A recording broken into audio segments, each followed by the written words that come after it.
Hello po, labas na po ako ng bahay. Ako pa yung magpa-practice, yung aking pusa nakatingin. Alam niya, lalabas na naman ako.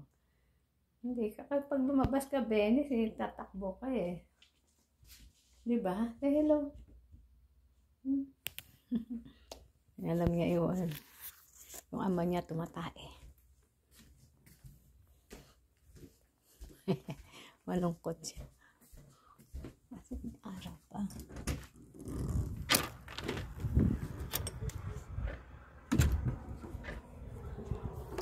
Sakit sa mata.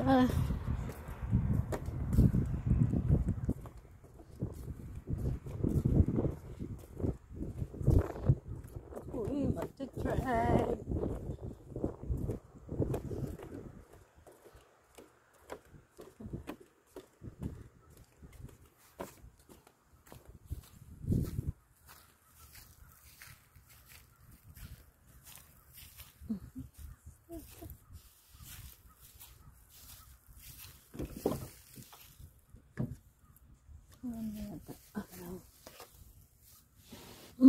Dito po ako sa labas.